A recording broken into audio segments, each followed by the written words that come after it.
யோவான் எழுதிய தூய நற்செய்தியிலிருந்து வாசகம். ஆண்டவரே, மாட்சி உமக்கே.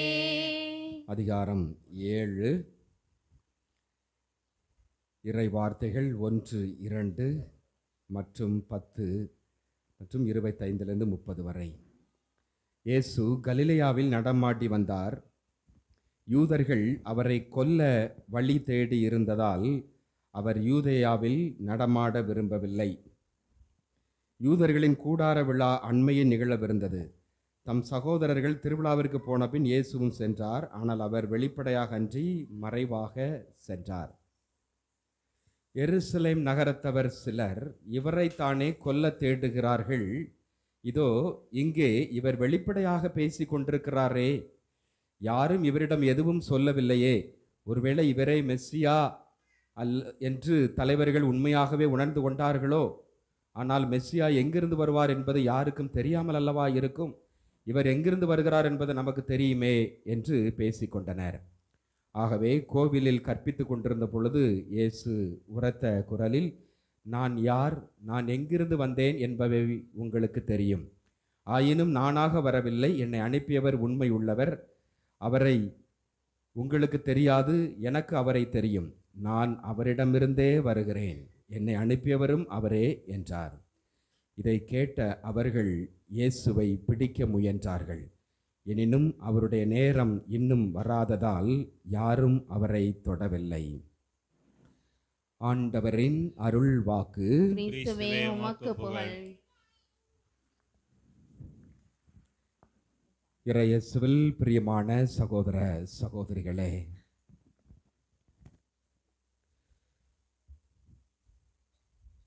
இந்த நற்செய்தி வாசகத்திலே நாம் அருமையாக வாசிக்க கேட்டோம். இயேசுவை கொலை செய்வதற்காக சதி திட்டம் தீட்டுகிறார்கள். இயேசுவை கொலை செய்தது யார்?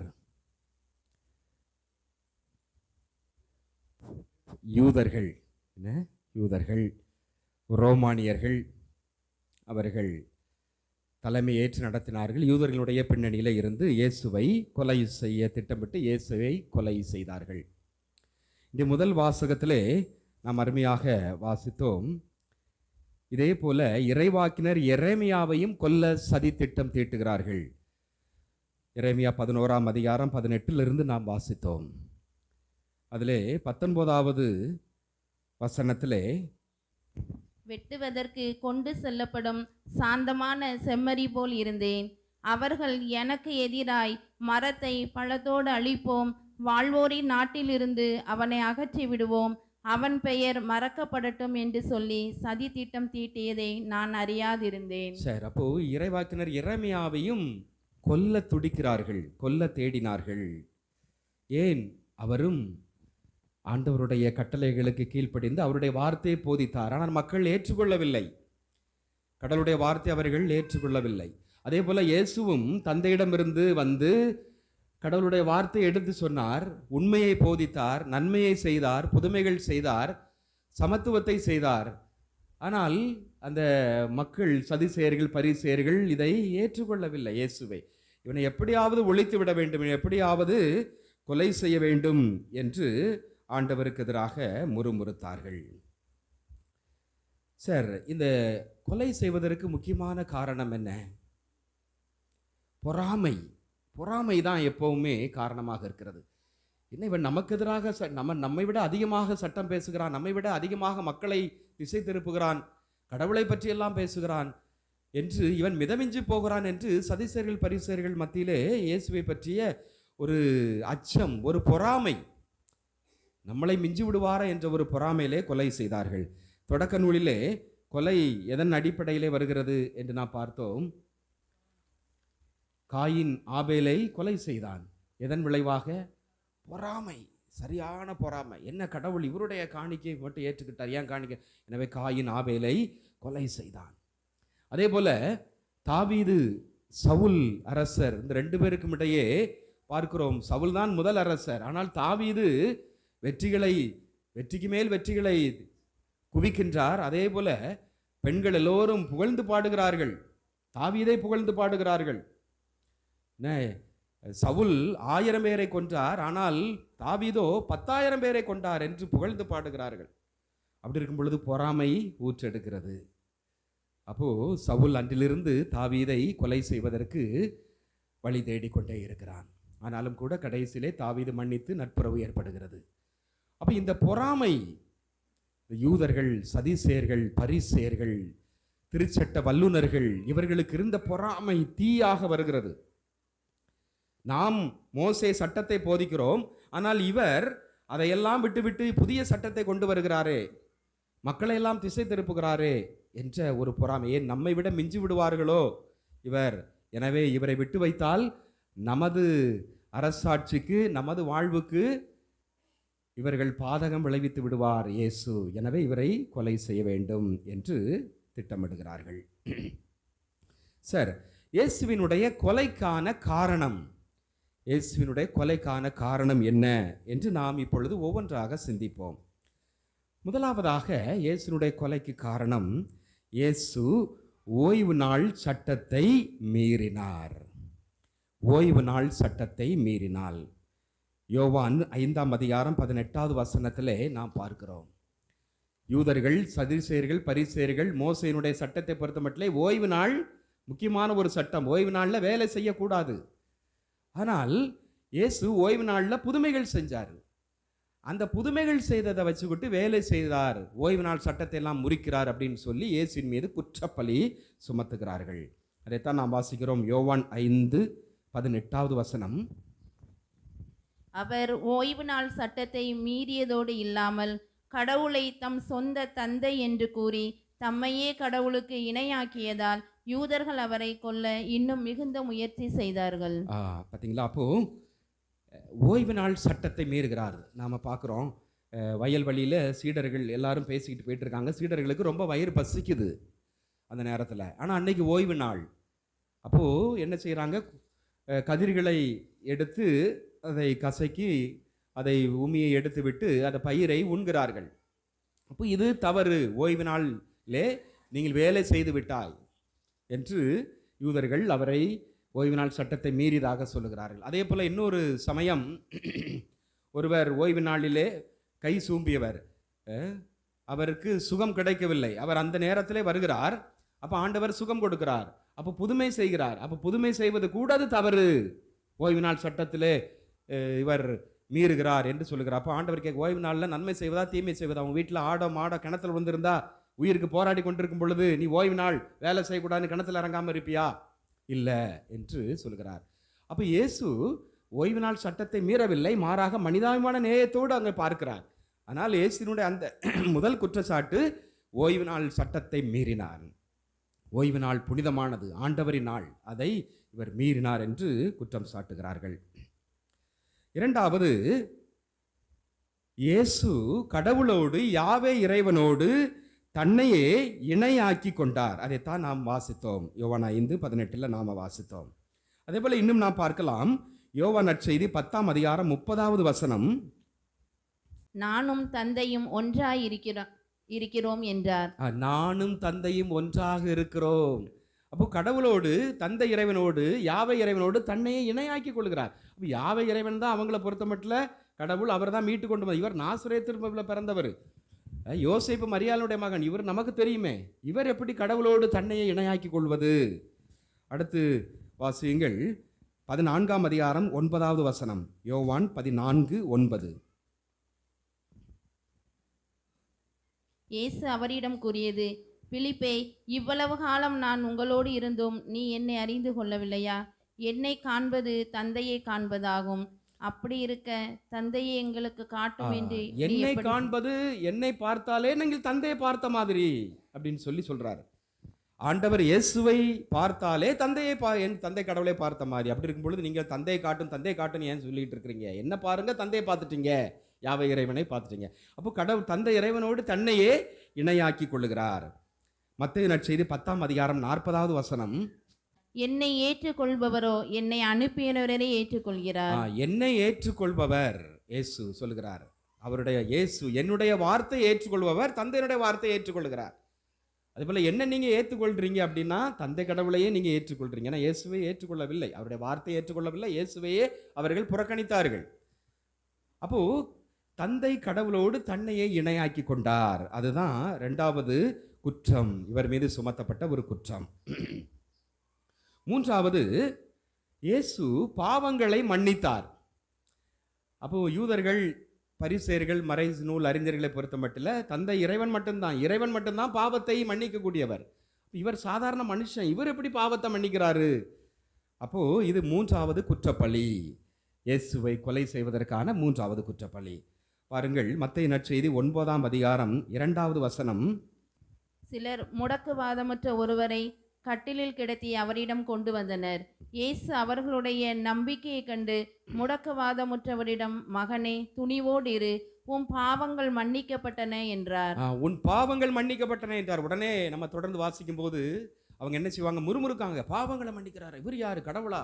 கடவுள் நிற்கிறார், கடவுள் மட்டும் தானே பாவத்தை மன்னிக்க முடியும் என்று அவருக்கு எதிராக முணுமுணுத்தார்கள்.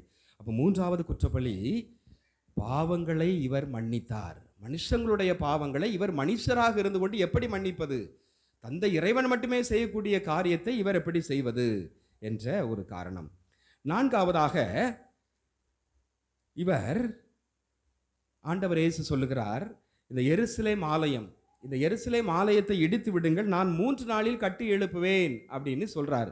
இது பயங்கரமான, ரொம்ப ஒரு பெரிய சலசலப்பை ஏற்படுத்தியது. அந்த எருசலேம் ஆலயத்தை கட்ட ஏறக்குறைய 46 ஆண்டுகள், ஏறக்குறைய 3 முறை 4 முறை புதுப்பிக்கப்பட்டது, இது எல்லாம் சேர்த்து தான். அப்போ 46 ஆண்டுகள் இந்த ஆலயம் உருவாக்குவதற்கு கஷ்டப்பட்டோம். அதை இவர் இடிக்கணும்னு சொல்றார். அது ரொம்ப கஷ்டம். ஏனெனில் அவர்கள் ஆலயத்திற்காக ஏங்கினார்கள். அந்த ஆலயத்தை பல இடிபாடுகள், படையெடுப்புகள் மத்தியில் இடித்து தரைமட்டமாக்கப்பட்டது. அதன் பிறகு மீண்டும் மீண்டும் புதுப்பித்து அந்த ஆலயத்தை, எருசலேம் ஆலயத்தை ஒரு பெரிய ஒரு பண்பாடு, சமூக, மத, கலாச்சாரத்தினுடைய ஒரு மையமாக அந்த எருசலேம் ஆலயத்தை பார்த்தார்கள். அப்படிப்பட்ட என்னவென்று மக்களுடைய உணர்வுபூர்வமாக இருக்கக்கூடியது எருசலேம் ஆலயம். அப்போ அப்படி இருக்கும் பொழுது அதை இடிச்சிடணும் அப்படின்னு சொன்னால் எப்படி இருக்கும்? நம்மளே கஷ்டப்பட்டு ஒரு கோயிலை கட்டியிருக்கிறோம். இன்னைக்கெல்லாம் நிறையா 10 கோடி 15 கோடியிலலாம் ஆலையெல்லாம் கஷ்டப்பட்டு கட்டுறாங்க, அப்படி தானே? அப்படி கவின்முகு தோற்றத்தோடு அழகாக. அதை இந்த ஆலயத்தை இடிச்சிருவேன் அப்படின்னு சொன்னால் அவனை சும்மா விடுவாங்களா? கஷ்டப்பட்டு நாங்கள் இந்த ஆலயத்தை கட்டி எழுப்பியிருக்கோம், நீ இடிச்சுன்னு சொல்கிறிய அப்படின்னு. அப்போ இந்த கோபம், அப்போ இப்படி ஆனால் இயேசு சொன்னது என்னது? இவங்க அதை வெளிப்படையாக புரிந்து கொண்டார்கள், மேலோட்டமாக புரிந்து கொண்டார்கள். இயேசு சொன்னது இந்த எருசலேம் ஆலயத்தை இல்லை, எதை சொன்னார்? தன் உடலாகிய ஆலயத்தை. அப்போ இயேசு இறந்தார், 3ஆம் நாளிலே அவர் உயிரோடு எழுப்பப்பட்டார். அப்போ சீடர்கள் அதை புரிந்து கொண்டார்கள். அப்போ தன் உடலாகிய ஆலயத்தை பற்றி தான் ஆண்டவர் சொல்லுகிறார். அப்போ அவர்கள் அதை புரிந்து கொள்ளவில்லை. ஏனெனில் நமது உள்ளம்தான் ஆலயம். பவுலடியாரிலே நாம் பார்க்கிறோம், நீங்களே ஆலயம், உங்கள் உள்ள தூய ஆவியார் குடிகொள்ளக்கூடிய ஆலயமாக இருக்கிறது என்று சொல்லுகிறார். அப்போ இயேசு சொன்னது தன்னுடைய உள்ளமாகிய ஆலயத்தை பற்றி. அவர் தான் இறந்து 3ஆம் நாள் உயிருடன் எழுப்பப்படுவார், அதை ஒரு உருவகமாக, ஒரு பின்னணியாக சொன்னார். அதை தவறாக புரிந்து கொண்டார்கள். அதைத்தான் நாம் வாசிக்கின்றோம். யோவான் 2ஆம் அதிகாரம் 19வது வசனம். இயேசு மறுமொழியாக அவர்களிடம், இக்கோவிலை இடித்து விடுங்கள், நான் 3 நாளில் இதை கட்டி எழுப்புவேன் என்றார். அப்போது யூதர்கள், இந்த கோவிலை கட்ட 46 ஆண்டுகள் ஆயிற்றே, நீர் 3 நாளில் இதை கட்டி எழுப்பி விடுவீரோ என்று கேட்டார்கள். மார்க்கு நற்செய்தி 14ஆம் அதிகாரம் 57, 58. சிலர் எழுந்து, மனித கையால் கட்டப்பட்ட இந்த திருக்கோவிலை இடித்துவிட்டு கையால் கட்டப்படாத வேறொன்றை 3 நாளில் நான் கட்டி எழுப்புவேன் என்று இவன் சொல்ல கேட்போம் என்று அவருக்கு எதிராக பொய் சான்று கூறினர். பொய் சான்று கூறினார்கள். பார்த்தீங்களா? அப்போ இதுதான் அவருக்கு எதிரான ஒரு 4வது ஒரு குற்றப்பள்ளியாக இருக்கிறது, கோவிலை இடித்து விடுதல். அதேபோல் 5வதாக நாம் பார்க்கும் பொழுது பாவிகள், தப்பு பண்றவங்க, சட்டத்தை மீறினவங்க, இவங்களோடு இயேசு நட்புறவை ஏற்படுத்திக் கொள்ளுகிறார், அவர்களோடு உணவருந்துகிறார். பாவிகள் எல்லாம் பார்க்க கூடாது, பேசக்கூடாது, இவர் அவங்க வீட்டுக்கு போறாரு, அவங்களோட உணவருந்துறாரு அப்படின்னு சொல்லி, இதுதான் 5வதாக அவர் மேல் வைத்த ஒரு மாபெரும் பெரிய குற்றச்சாட்டு. மத்தேயு நற்செய்தி 9ஆம் அதிகாரம் 10 to 13 வரை உள்ள பகுதிகளிலே நாம் அருமையாக இதை வாசிக்கலாம். அவருடைய வீட்டில் பந்தியில் அமர்ந்திருந்தபோது வரி தண்டுபவர்கள் பாவிகள் ஆகிய பலர் வந்து இயேசுவோடும் அவருடைய சீடரோடும் விருந்துண்டனர். இதை கண்ட பரிசேயர் அவருடைய சீடரிடம், உங்கள் போதகர் வரி தண்டுபவர்களோடும் பாவிகளோடும் சேர்ந்து உண்பது ஏன் என்று கேட்டனர். இயேசு இதை கேட்டவுடன், நோயற்றவருக்கல்ல. சரி, அப்போ இந்த மாதிரி பாவிகளோட இவங்களோட ஒரு நட்புறவை ஏற்படுத்திக் கொள்கிறார், அவங்களோடு சேர்ந்து உணவருந்துகிறாரு. இது எவ்வளவு பெரிய மகா பெரிய தப்பு. ஒரு போதகர்னு சொல்றீங்கல்ல, போதகர் எப்படி பாவிகளோடு குற்றம் செஞ்சவங்களோடு போய் வீட்டில் போய் உட்கார்ந்து சாப்பிட்டுட்டு இருக்கிறாரு அப்படின்னு சொல்லி அவருக்கு எதிராக குற்றச்சாட்டு. இதைத்தான் நாம் மார்க் நற்செய்தி 2ஆம் அதிகாரம் 15-17 வரை. முன்பு அவருடைய வீட்டில் பந்தி அமர்ந்தபோது வரி தண்டுபவர்கள் பாவிகள் ஆகிய பலர் இயேசுவோடும் அவருடைய சீடரோடும் விருந்துண்டனர். ஏனெனில் இவர்களுள் பலர் இயேசுவை பின்பற்றியவர்கள். அவர் பாவிகளோடும் வரி தண்டுபவர்களோடும் உண்பதை பரிசேயரை சார்ந்த மறைநூல் அறிஞர் கண்டு அவருடைய சீடரிடம், இவர் வரி தண்டுபவர்களோடும் பாவிகளோடும் சேர்ந்து உண்பதேன் என்று கேட்டனர்.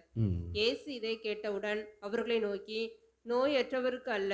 சரி, அதே போல லூக்கா நற்செய்தி 5ஆம் அதிகாரம் 29-32 வரை உள்ள பகுதிகளிலும் நாம் இதை பார்க்கலாம். பாவியான பெண்கள், ஏழைகள், ஒதுக்கப்பட்டவர்கள், இவர்களோடு இவர் சேர்ந்து உணவருந்துகிறார், ஒரு நட்பை ஏற்படுத்திக் கொள்கிறார். அப்போ ஒரு போதகர் என்று சொல்லக்கூடியவர் எப்படி இவர்களோடு சேர்ந்து நட்பை ஏற்படுத்துவது? இது மகா பெரிய குற்றம் என்று சொல்லுகிறார். அப்போ இதுதான் இயேசுனுடைய கொலைக்கு 5வது ஒரு காரணமாக இருக்கிறது. 6வதாக, யூதர்களின் அரசர் என்று இயேசு கூறிக்கொள்கிறார். தன்னையே யூதர்களுடைய ராஜாவாக கூறிக்கொள்கிறார். இது ஒரு பெரிய குற்றச்சாட்டு. அதைத்தான் அவர் கூறியதையே இயேசுனுடைய சிலுவையின் பொழுது அவர் மரத்தின் மேலே INRI என்று அவர் எழுதினார்கள், நாசரேத்து இயேசு யூதர்களின் அரசர் என்று. யோவான் நற்செய்தி 19ஆம் அதிகாரம் 19வது வசனம். பிலாத்து குற்றறிக்கை ஒன்றை எழுதி அதை சிலுவையின் மீது வைத்தார். அதில் நாசரேத்து இயேசு யூதர்களின் அரசன் என்று எழுதியிருந்தது. ஏனெனில் இவன் தன்னைத்தானையே அரசராக்கி கொள்கிறான், அதுவும் யூதர்களுடைய அரசர் என்று தன்னையே சொல்லிக் கொள்கிறான் என்று இவர்கள் மீது இயேசு மீது ஒரு பெரிய குற்றச்சாட்டை இவர்கள் வைக்கின்றார்கள்.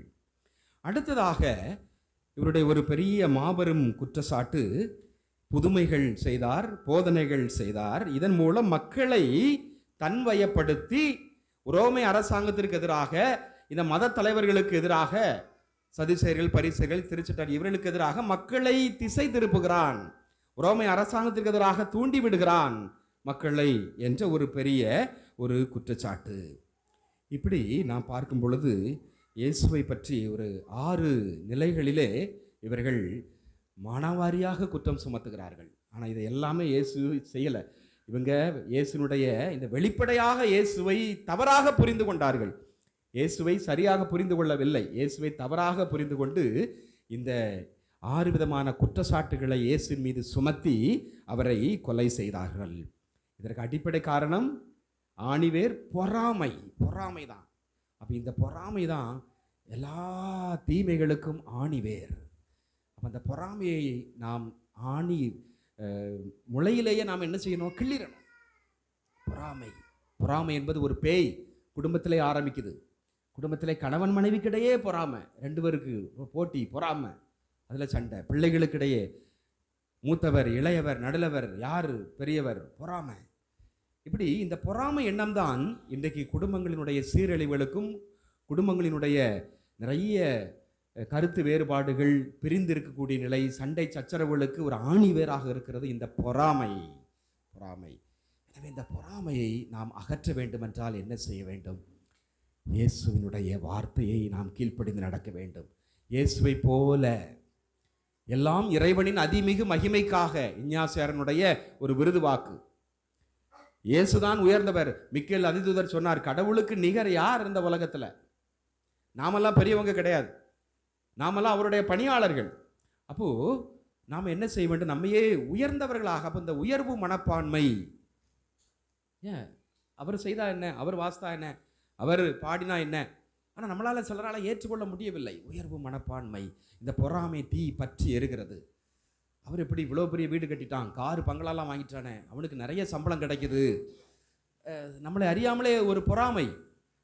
நம்ம ஊரில் இருந்தவன் தானே, நம்ம கண்ணில் கஷ்டப்பட்டு வளர்ந்தவன் இன்னைக்கு எவ்வளோ பெரிய ஆளாயிட்டான், பெரிய பணக்காரன் ஆயிட்டானே. அந்த பொறாமை தீ பற்றி எரிகிறது. அப்போது அன்புக்குரியவர்களே, இந்த இயேசுனுடைய கொலைக்கு காரணம் பொறாமை. எனவே நமது குடும்பங்களினுடைய கொலைக்கும் குடும்ப பிரச்சனைகளுக்கு காரணம் இந்த பொறாமை. எனவே இந்த பொறாமை வேரை நாம் ஆணியோடு அகற்றுவோம். ஆண்டவருடைய இந்த தவ காலத்தில் இருக்கிறோம், ஆண்டவருடைய பாடுகளிலே நாம் பங்கெடுப்போம். நம்மோடு வாழ்கின்ற சகோதர சகோதரிகள் ஆண்டவருக்கு உதராக நல்ல காரியங்கள் செய்யும் பொழுது அதை நாம் ஏற்றுக்கொள்வோம். ஆண்டவர் இயேசுவை ஏற்றுக்கொண்டதைப் போல இவரும் ஆண்டவருடைய பணியாள், இவரும் ஆண்டவரைப் போல உள்ளவர் என்று ஆண்டவருடைய பிள்ளைகளாக நாம் ஏற்றுக்கொள்வோம். பொறாமை தீயை நாம் அடியோடு அழிப்போம். இறைவனுடைய பிள்ளைகளாக மாற வரவேண்டி நாம் அந்த வழிபாட்டிலே பங்கெடுப்போம். ஆமென்.